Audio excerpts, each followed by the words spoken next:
104.8 FM radio जयघोष पर आप सबका स्वागत है, अभिनंदन है। आपके साथ है आपकी दोस्त समरीन और कार्यक्रम शुरू हो चुका है रंगशाला।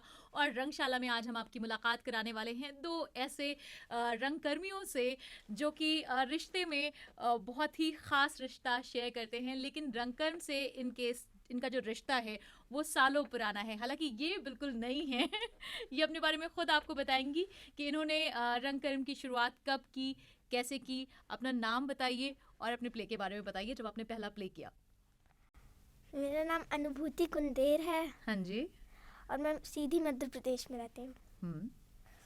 और पहला प्ले का नाम था खंजनी। अब तक आप लगातार कितने नाटक कर चुकी होंगे अंदाजन? 15, 16। डायलॉग्स याद हो जाते हैं? कि मुश्किल होती है? सुन मुझको सबके डायलॉग याद हो जाते हैं। सबके डायलॉग याद हो जाते हैं? सुन के। अरे वाह। अभी हम आपसे बात करेंगे, लेकिन हम आपसे नीरज कुंदेर जी जानना चाहेंगे कि आपका ज़िंदगी में रंगमंच की शुरुआत कब हुई, कैसे हुई, और अपने पहला एक्सपीरियंस जो है वो हमें बताइए। 2003 से हमारा रंगमंच का शुभारंभ हुआ। उसके पहले 97 से लेके 2003 तक हम कविताएं लिखते थे। यूथ फेस्टिवल में गए कविता कंपटीशन में पार्टिसिपेट करने के लिए, तो जो प्रभारी से हमारे सुहास धांडे सर, तो धांडे सर ने कहा कि अगर नाटक करोगे तो फॉर्म मिलेगा, नहीं तो नहीं मिलेगा। तो मजबूरी में नाटक शुरू किया, लेकिन धीरे धीरे ये अच्छा लगने लगा और मजा आने लगा, फिर नाटक करने लगे। पहला नाटक था बकरी, सर्वेश्वर दयाल सक्सेना जी का। ओके। तो यहाँ से आपकी शुरुआत हुई। आपकी अपनी एक एकेडमी भी है विच इज़ इंद्रावती नाट्य समिति। इसमें आप किस तरह के क्या लोकगीत और लोक नृत्य भी सिखाते हैं या सिर्फ थिएटर ही सिखाते हैं? सिखाते हैं सिर्फ थिएटर। मैं लोक नृत्य लोकगीत जितने भी हैं तो हम लोग तो खुद ही गांव जाके सीखा है हमने। अच्छा। और हमारे ग्रुप में रोशनी है, प्रजीत हैं, ये एक्सपर्ट है म्यूज़िक के, तो ये सिखाते हैं बच्चों को। और ये भी लगातार गांव में जो भी ट्राइबल आर्ट फॉर्म है, ट्राइबल आर्टिस्ट हैं, उन सारे लोगों से सीखते हैं और फिर सिखाते हैं। मतलब सीखने सिखाने की परंपरा चल रही है, आज भी सीखते हैं हम लोग। जैसे आज नगरिया मैंने पहली बार बजाता आ रहा हूँ बहुत दिनों से, ऐसी शौक के लिए कि सारे इंस्ट्रूमेंट थोड़ा थोड़ा धुन समझने के लिए। लेकिन आज नहीं था म्यूजिशियन, एक तो मैंने बजाया। तो इस तरह से सीख रहे हैं लगातार और लगातार कर रहे हैं। लेकिन ट्रेनिंग का प्रॉपर इंस्टीट्यूट है, लगातार हम लोग ट्रेनिंग देते हैं और फ्री ऑफ कॉस्ट, कोई चार्ज नहीं लेते किसी से। अभी तक तो आज तक कभी नहीं लिया किसी से 1 रुपए फीस के नाम पे। तो जो भी इंटरेस्टेड हो वो आपके यहाँ आकर, ये एनुअल कराते हैं आप? साल में 2-4 बार कराते हैं। मतलब जब भी, मतलब साल में 2 वर्कशॉप तो कंपलसरी है, एक बच्चों की वर्कशॉप, एक बड़ों की। लेकिन लॉकडाउन में ये हुआ कि बिल्कुल सब बंद हो गया था, तो फिर लॉकडाउन से अभी तक में लगभग 7-8 वर्कशॉप करा चुके।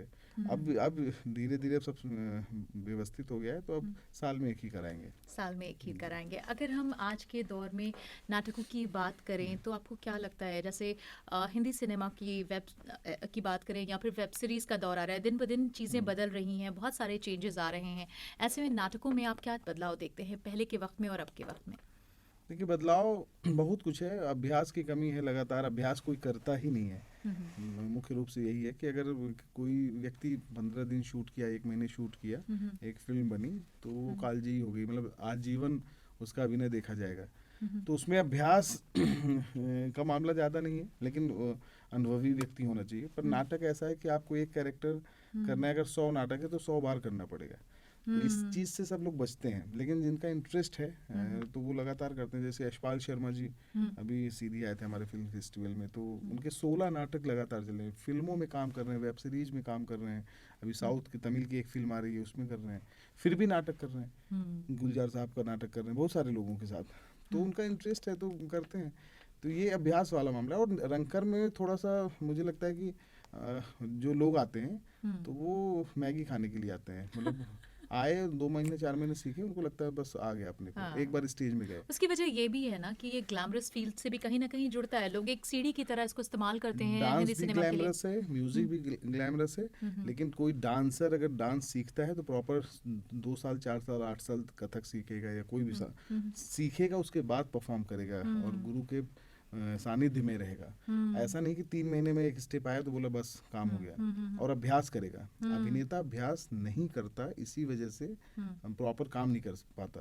तो मतलब सीधा सा मामला है कि इंजीनियर, मिस्त्री और मजदूर, तो मजदूरों की संख्या बढ़ गई है, और बहुत सारे मेहनत करते करते मजदूर, कुछ लोग मजदूरी करते करते मिस्त्री बन जाते हैं, मतलब छपाई करने लगे और ईंटा जोड़ने लगे, लेकिन इंजीनियर नहीं बन सकते ना। तो अभिनय करने के लिए प्रॉपर तरीके से पढ़ाई भी होनी चाहिए। पढ़ाई का मतलब ये नहीं कि सिर्फ इंस्टीट्यूट में, मतलब लोक शैली में भी पढ़ सकते हैं आप, किसी गुरु के अंडर में रह के काम कर सकते हैं, लेकिन प्रॉपर उन सब चीज़ों को जानना चाहिए। शॉर्ट टर्म मैगी स्टाइल का काम नहीं होना चाहिए कि 2 वर्कशॉप किए उनको लगा कि आ गया। नीरज, मेरे जहन में एक सवाल ये आ रहा है कि आप जब बात कर रहे हैं कि अभ्यास करना चाहिए, बहुत सारे ऐसे रोल होते हैं, बहुत सारे ऐसे किरदार होते हैं जो आपको भाव विभोर कर देते हैं। जैसे आप नाटक देखते हैं तो बीइंग ऑडियंस मैं बहुत इमोशनल हो जाती हूँ उनको देख के, लेकिन जो शख्स वो किरदार निभा रहा होता है उसकी अपनी शख्सियत पे क्या असर पड़ता है उन किरदारों का?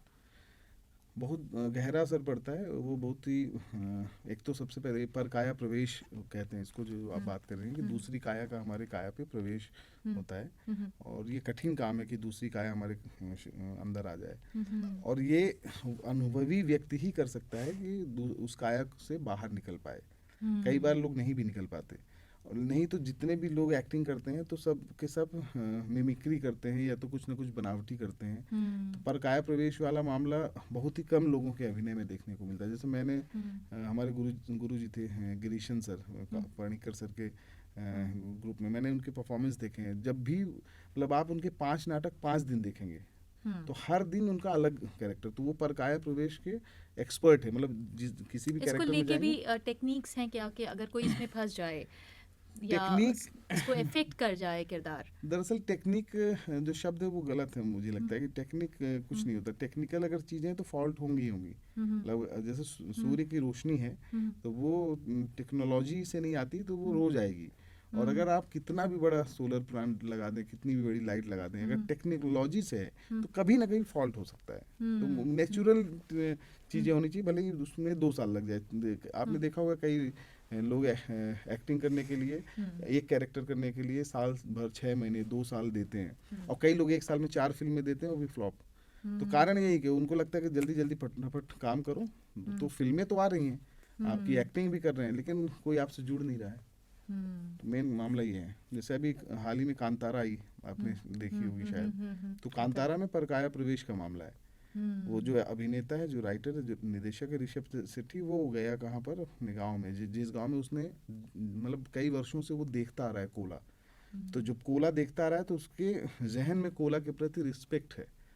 अगर हम कोई भी आर्ट फॉर्म देखते हैं तो हम देख के निकल गए, इसका मतलब हमको रिस्पेक्ट नहीं है, हाँ ठीक है हो रहा है। अगर हम ठहर के देख रहे हैं, इसका मतलब कि जैसे हम कभी भी लोकवाद्य बजते हैं तो खड़े हो जाते हैं। अभी हम सामान लेने के लिए गए थे तो एक व्यक्ति बीन बजा रहा था, तो हम खड़े होकर थोड़ा सा सुना हमने। क्यों? क्योंकि वो धुन मुझे सपेरा नहीं लगा, वो मुझे लगा म्यूजिशियन। तो सिर्फ ये मामला है कि हम उस चीज़ को कितने अच्छे से कनेक्ट कर पाते हैं, जानते हैं कितने अच्छे से, रिसर्च कितने अच्छे से करते हैं उस कैरेक्टर के लिए। करेक्ट। आपने बात की कि आपने लेखन से शुरुआत की, फिर आप अभिनय किया आपने, और उसके बाद अब आप निर्देशन में हैं।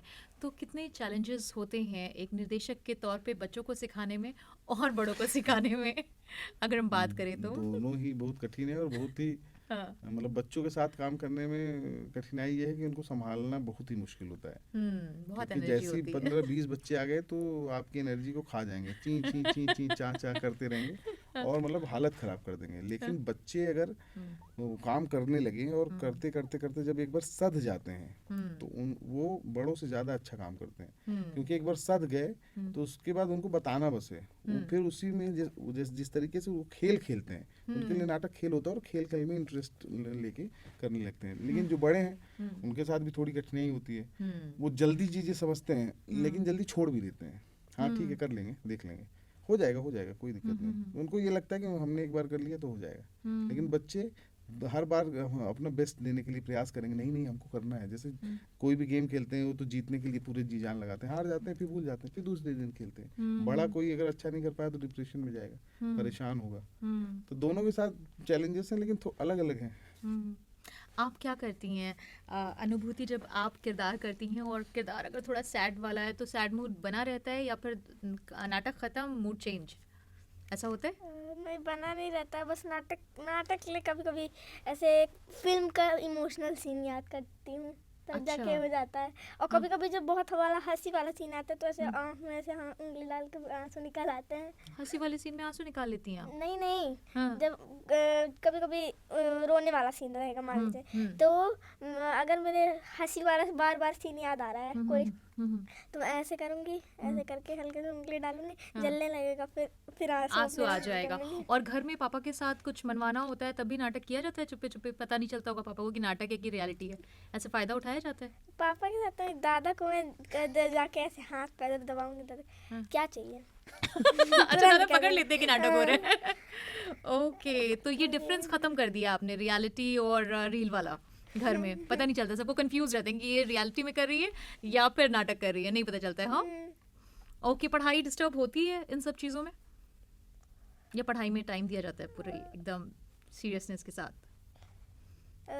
कभी कभी जब रिहर्सल होने लगती है तब चली जाती हूँ, वरना ऐसे पढ़ लेती हूँ। जैसे स्कूल से आई, थोड़ी देर रिवाइज कर ली उस चीज़ को, मतलब रट जाते, बिल्कुल समझ में आ जाता। और एक तो रटती नहीं हूँ, कुछ चीज़ समझ लेती हूँ पहले, तब रटती हूँ तो फिर कुछ समझ में नहीं आता, भूल जाती हूँ। पहले समझ लेती हूँ उस चीज़ को क्या लिखा है, फिर उसके बाद क्या कहना चाह रहा है। चाहे सर को सर बहुत गुस्सा हो जाता है, मैं उनसे सवाल पूछ के। अच्छा, ओके। मैं आपसे बात करती हूँ नीरज, जब आप सिखाते हैं बच्चों को तो उन्हें किस तरह से आप कैरेक्टर्स को बता पाते हैं? मतलब उनके लिए तो इमोशंस सब खेल, हंसी, कूद, रोना इन्हीं में है, जब इनमें आप भाव डालते हैं तो वो कैसे डालते हैं? उनको एक्सप्लेन करना कभी कभी बहुत गंभीर हो जाता है, कभी कभी बहुत बोल्ड हो जाते हैं सीन्स, उनको आप वो कैसे कन्वे करते हैं? इसका एक थ्योरी है, मतलब ये हमने एक थ्योरी डेवलप की है खुद से प्रैक्टिस कर करके। और हम सबको यही पहले बोलते हैं कि सुबह हमारे यहाँ सबको उठना जरूरी 5-6 बजे। अच्छा। कोई भी आए, बहुत सारे लोग छोड़ के भी आते हैं। अभी इस बार 10 बच्चे आए थे, 8 भाग गए। डिसिप्लिन बहुत जरूरी है। हाँ, मतलब हमारा इंस्ट्रूमेंट क्या है, हमारी बॉडी है। किसी म्यूजिशियन का इंस्ट्रूमेंट उसका इंस्ट्रूमेंट होता है, ठीक है ना, सिंगर का इंस्ट्रूमेंट उसका गला होता है, अभिनय का तो पूरा बॉडी है। तो पूरी बॉडी को साधना है, ये हो गया पहला। दूसरा, ट्रेनिंग के दौरान आपने इमोशंस की बात की, एक्टिंग की बात नहीं की, कैसे कैरेक्टर को पकड़ना है। तो मैं आध्यात्म को भी जोड़ता हूँ इसमें। जो 5 सेंसेस हैं हमारी बॉडी के, देखना, सुनना, सूंघना, चखना और स्पर्श, ये 5 सेंसेस और जो रस हैं, इमोशंस, इन्हीं के कॉम्बिनेशन से एक्टिंग होती है। तो अगर हम किसी भी चीज़ को इनके कॉम्बिनेशन से एक्सरसाइज करेंगे, रेगुलर प्रैक्टिस करेंगे, उस चीज़ को समझेंगे, स्क्रिप्ट को समझेंगे, तो वो चीज़ आसान हो जाएगी। लेकिन अगर जो मान लीजिए हमने कहा ठीक है एक लड़की आ रही है, उसको फूल देना है, तो हमने देखा और दे दिया, तो बस ऐसे देने से नहीं होगा। वो किसी को देना है तो आंखों में भी प्रेम होना चाहिए, बॉडी में शिवरिंग होनी चाहिए अगर पहली बार है, ठीक है ना, तो सांस भी तेज चलेगी। या उसने कुछ बोला क्या बात है, तो कान से अगर हम सुनेंगे तो हमारा बॉडी कैसे रिएक्ट करेगा, तो ये सारी चीज़ें उसमें आती हैं। तो ऐसे हमने उदाहरण लिया हाथ से रस, या करुण रस, या श्रृंगार रस। अब क्या देखने से श्रृंगार रस की उत्पत्ति होगी, क्या सुनने से, क्या सूंघने से, क्या चखने से, क्या स्पर्श से, इसका एक्सरसाइज लिखना है सबको, फिर उसके बाद उस पर काम करेंगे। तो कुल मिला के अगर सारे रसों का एक्सरसाइज कर लिया लोगों ने, तो अब कोई भी कैरेक्टर आएगा, सिचुएशन आएगा, तो उस पर वो एक्सरसाइज करके, जिसको कहते हैं रिसर्च करते हैं अपने कैरेक्टर की, तो एक मेथड है जिस तरीके से वो अपने कैरेक्टर को पकड़ सकते हैं। ओके।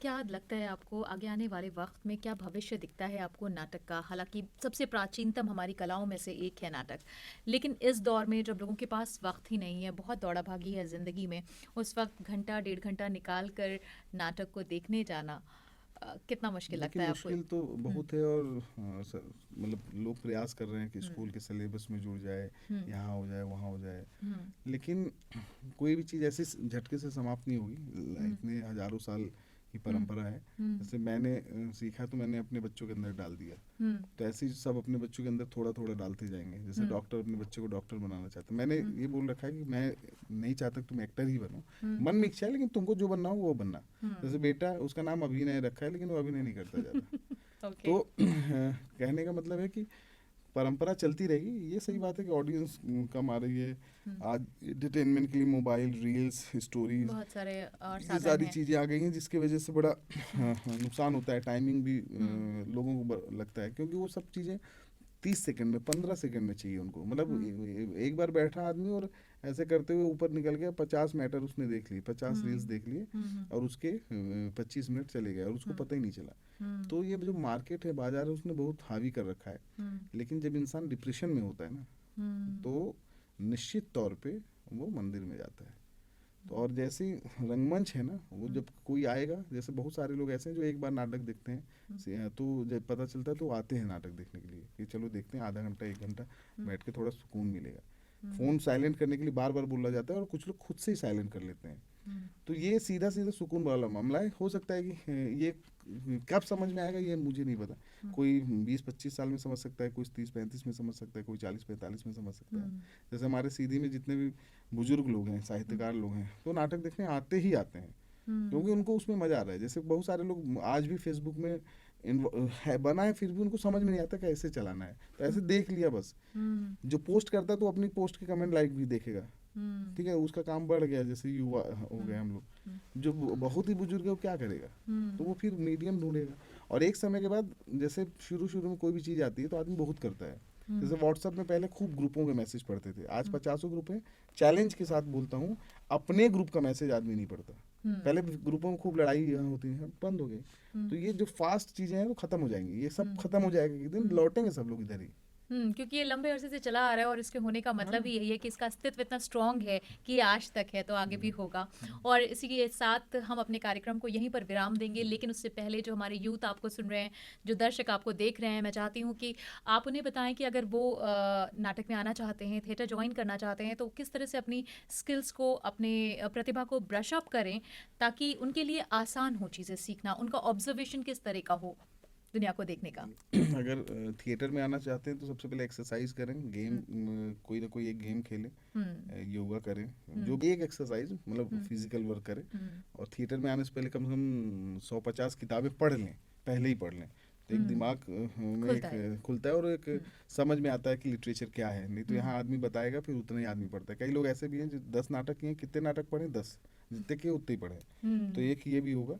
और तीसरा अभ्यास, लगातार अभ्यास। अभिनय करना है तो अभिनय के लिए ही अभ्यास करें, नहीं तो 2 नाटक करने के बाद आदमी डायरेक्टर भी बन जाता है। तो मतलब फोकस क्लियर होना चाहिए। अगर क्लियर नहीं होगा तो फिर अच्छे से काम नहीं कर पाएगा आदमी। बहुत बहुत शुक्रिया नीरज और अनुभूति, आपने अपना वक्त दिया, हमें आकर हमसे बातें की, इसके लिए बहुत बहुत धन्यवाद। थैंक यू, धन्यवाद आपका भी। Thank you.